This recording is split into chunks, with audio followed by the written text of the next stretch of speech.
We've consistently found that the reason modern classrooms makes a real impact on teacher sustainability, that educators will say, I am now happier than I've ever been, is very simple. They actually feel like they can do the job effectively in that 45, 60, 90-minute block with those students. And then everything else that is frustrating is less frustrating because you're seeing the joy of actually seeing students learn and move the needle for them and building strong relationships. Hello, everybody, and welcome back to Inspiring Teachers, the Honored podcast, where we shine a spotlight on life-changing teachers across the country. I'm Hannah, your podcast host, and our podcast is brought to you by Honored, which is a national nonprofit organization dedicated to honoring and elevating great teachers nationwide. Our mission is to inspire and retain great teachers, keeping them in the classroom as long as possible. Every month of the school year at Honored, we select an exceptional educator in the United States to be the recipient of the Honored National Teaching Award. Each honoree, as we call them, receives a $5,000 cash reward, and we then tell the story on our website and our social media platforms of how that teacher has impacted their students' lives. To learn more about our organization, you can go to our website at honored.org. While you're there, if you have a teacher you would like to recognize, you can nominate them for our Honored National Teaching Award at honored.org/nominate. We are so excited to have you listening in on another Organizational Spotlight podcast episode. Today, we are joined by Kareem Farah, the CEO and co-founder of the Modern Classrooms Project. Kareem began his career as a high school math teacher in Hawaii and Washington, D.C. Instead of using a traditional lecture model, Kareem taught mathematics through a blended model, where students accessed content through his self-made videos. In 2018, he received the DC Public Schools Award for Classroom Innovation and was featured in Edutopia and CBS News for his work. In an effort to scale his classroom model, Kareem co-founded the Modern Classrooms Project. As CEO, he has led the organization to become a nationally recognized leader in instructional innovation, training and supporting over 20,000 educators across diverse schools and districts. Kareem is also a member of Honored's board of directors. To start our episode off, you'll hear from Kareem, who shares the story behind the Modern Classrooms Project. Driven by the barriers he faced during his own teaching experiences, the Modern Classrooms Project equips teachers to redesign their classrooms with blended, self-paced, mastery-based practices that personalize learning and strengthen student engagement, all while preserving the human connection at the heart of great teaching. I was a teacher for years. I was teaching in a community that was serving a really high need student population, which I define as just like really high variability of learning levels. Walking into a classroom where you're teaching algebra 1, but you have students testing at anywhere from a third grade math level to sort of being college ready. Spent the early days of my teaching career teaching in a traditional capacity. That meant stood at the front of the room, delivered sort of like live lessons, whole group, and then gave kids something to do, and they would struggle on the thing to do, and then I'd assess them on the thing, and they didn't exactly do well on the thing, and then would just go to the next thing the next day because that's sort of how teaching is organized for most people. Felt very frustrated by that reality. Felt like the vast majority of my kids' needs weren't being met, that my time wasn't being used effectively, both doing data-driven interventions based on student need and building really close relationships with kids that allowed them to feel motivated and connected and thriving. So started to redesign the way that my classroom worked. It sort of was built off these three core instructional ideas, which is first blended instruction, that technology used correctly can actually free the teacher from being at the front of the room because that kind of whole group delivery of content could actually probably live in a bite-sized video. The second piece was that once you do that, there isn't this bottleneck of a live lecture. The kids can actually be working in a flexible pace environment where some students are on lesson 3 and some students are on lesson 4, and they're moving forward not based on day of the week, but based on demonstrated mastery. And that's that actually last component of the model, which is mastery-based grading. So students don't go from one skill to the next unless they've demonstrated mastery on the previous school. So this kind of three-part model, blended self-paced mastery-based or blended flexible paced mastery-based, turned into an instructional approach, which then led to the founding of the nonprofit, the Modern Classrooms Project. And then today we train teachers across the country on that approach. Behind us all is a story of a teacher who inspired us. To share who inspired him, Kareem tells a story about his high school probability and statistics teacher who left an unforgettable impact on him. There were a lot of teachers during my sort of elementary, middle, and high school career that I think had a pretty big impact on me. But I would say in high school, my probability and statistics teacher, Mr. Sechin, who is one of my favorite teachers of all time, and I think there were a couple of reasons that his classroom was so impactful on me as a sort of advisor and teacher. One, I think he saw his role as a teacher to be equal parts content and relationship building. And that was clear in the way that he communicated, and that was clear in the way that he allocated his time. And the consequence of that is that I felt like when I was walking into his classroom, there was a person there to guide me through a content journey, but there was also a person there who was trying to guide me to be a better person that was going to realize my full potential beyond the content. I think, especially as you look at K-12 education today, where there's a lot of questions about whether the content's particularly relevant to most students, like the ability for educators to build relationships and serve as sort of guides for kids, particularly at those secondary levels, is super impactful. I spent almost every lunch period with Mr. Sechin. I made some of my biggest life decisions with his input in mind. And for that reason, I think he changed the trajectory of my life, but also is the teacher that sort of stood out as someone who embodied what I think is required of great teachers. Honestly, unfairly so, because the job is so hard, but what is required, particularly at the secondary level.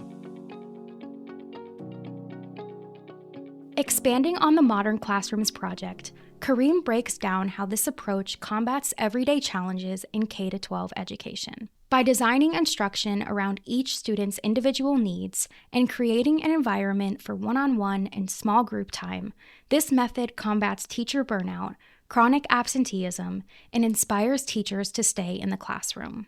I think the biggest and clearest is the fact that in a traditional model of instruction, you are not designing learning for the individual needs of students. You have a predetermined path for where the students are going to go and sort of sink or swim. So the number one thing we're solving for, I mean, the technical term in K-12 education is differentiation, but it's the simple idea that you are actually catering to the needs of each individual student, honoring what prerequisite skills they don't have, honoring their ability to move through certain content faster, but also need more time on other things.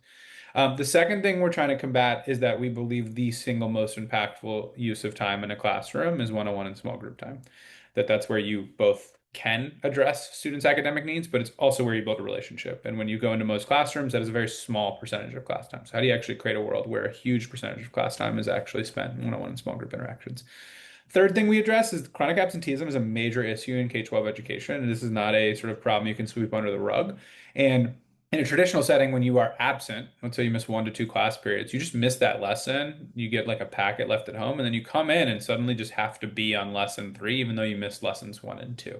And that exercise just doesn't work for students. It leads to them not wanting to come to class. It makes it very difficult for them to catch up. That's a real problem. And then this all kind of culminates in this idea that like teachers' jobs don't make any sense and they're too hard, and that when you give them sort of a traditional model of instruction, it is incoherent, incredibly difficult, and therefore leads to an incredible amount of burnout. What we have seen when educators feel like they can get off the ground and running with our classroom model is they like teaching more. They feel like it makes logical sense. They feel like they're using their time effectively. They feel like they're getting to do the things they love to do the most, build relationships and address student needs. So that's kind of one of the biggest goals of ours, is to reduce educator burnout. All that comes with the goal of improving student outcomes, right? We do believe, and we have seen that our model, when done well, improves outcomes for students. That's obviously the gold standard of success here. But to get there, you have to address kind of pretty clear problems in classrooms that we think lead to the outcomes not being particularly effective.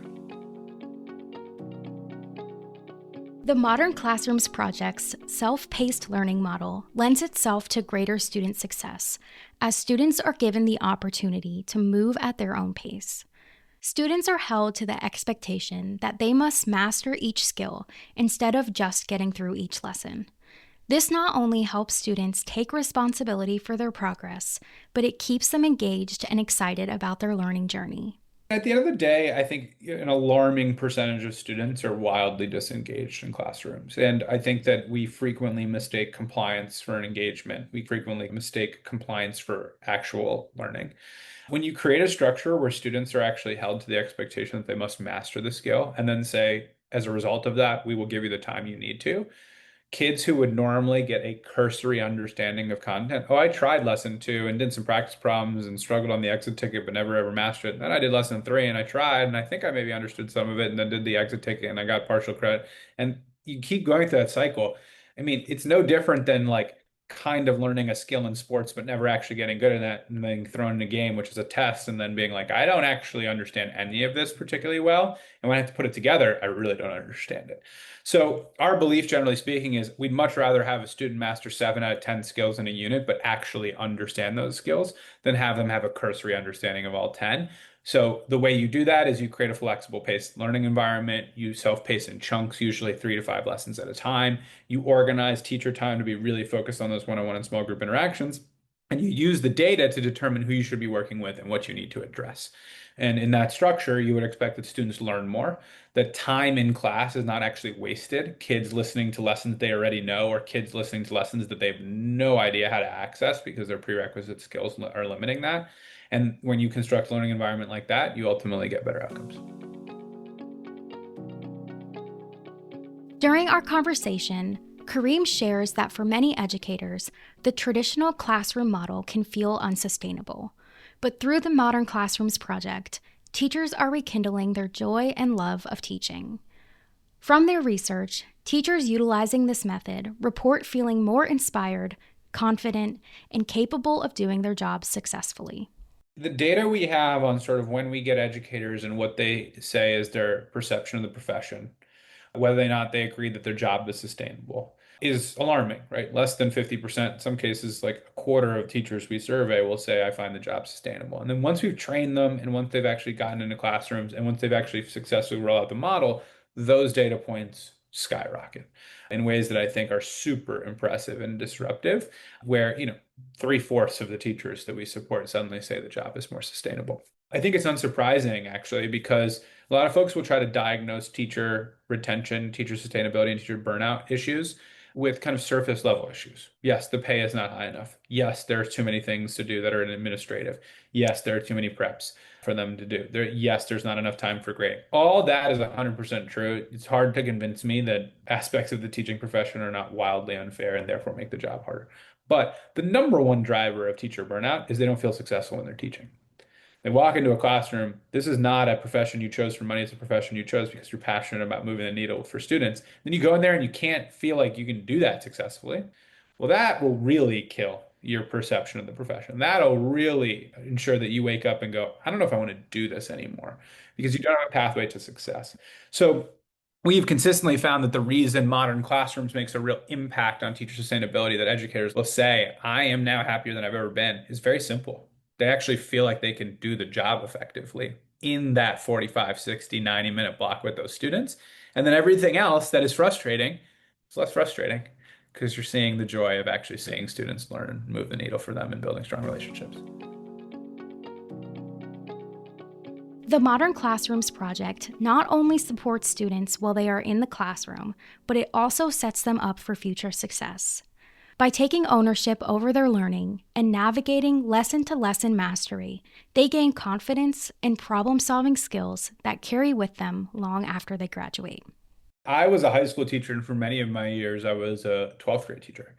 And I would watch kids graduate, sometimes go to college, and then be back after 6 months and drop out. And when I would see this play out, and then I'd go and look up college graduation rates, and you would see alarming data about universities that have really high acceptance rates, really low graduation rates. And you have to ask the question, what's going on here? Like, why are kids going to these schools at an unbelievably high level of acceptance and can't make it through and frequently are leaving quite early and are now strapped with loans? And part of the issue there is that students leave K-12 education with too much handholding. They haven't been given ownership of the learning environment. They haven't been responsible for navigating lesson to lesson, skill to skill, figuring out which peers to work on, figuring out when to advocate for themselves as a teacher. Then they go to college where they spend 12 to 15 hours a week in class, and then the rest of it, they're supposed to figure it out on their own. They're like, whoa, wait a second. Where's the handhold? Where's the person who gets to watch over me? Where's the 15 tries to get, a grade that is considered passing? That type of stuff is really, really problematic. We nurture a certain set of behaviors in students by kind of over controlling the classroom that just don't really translate to any level of success on sort of the 21st century skill front when they leave. And it was not surprising that many of them would come back to my classroom, right? They would come back and visit and they'd be like, why didn't you tell me? That was a frequent beginning of their sentence. Why didn't you tell me I couldn't just ask the teacher for help whenever I wanted to? Why didn't you tell me we didn't do the homework in class with everybody? Why didn't you tell me if I didn't get something right or I did poor on a test, I couldn't retry it, right? Those were the types of things they would say. And the answer was, it was a mistake not to tell you. It was the harder thing to tell you and a harder thing to reinforce for the years that you were in the schools. But it was the right thing to do if we wanted you to actually thrive post K-12. Through his work with the Modern Classrooms Project, Kareem has seen firsthand how this model has changed teachers' and students' lives. He has talked with veteran teachers who credit the Modern Classrooms method as the reason they've stayed in the classroom. He's also had students share their gratitude for being held to high expectations and having someone who takes the time to build meaningful relationships. I can't tell you how many times I've went and visited classrooms and a veteran teacher of 20 years will come up to me afterwards and just say, this has changed my life. Quotes I'll read from teachers, whether I say things like, I hit a low point in teaching and I was thinking about leaving and now I feel energized. So really feeling the impact of educators, particularly veteran educators who, we really need to not leave the classroom early. Expressing that this was the reason they stayed could not be more impactful to me. That is the type of change that I will forever feel honored that we could create. I also just think there are a few students that I taught with this model that, I still talk to today and will say like, thank you. Thank you for running a model like that. Thank you for holding us to high expectations. As one student said back in, I think it was 2017, Mr. Farah, I cannot finesse your class. And what he was saying there was like, I cannot get around the system you've created to cultivate mastery. And I thought it was such a powerful line because it was proud to hear that he couldn't finesse my class, but it was also powerful to hear that he thought he could finesse all his other classes and what that meant about holding students to high expectations and what that could then mean for them when they left the classroom. And the students who I still talk to who say like it was really transformative to be a part of a learning environment that taught me those things. Certainly hard to replace that. And certainly makes me miss being a teacher.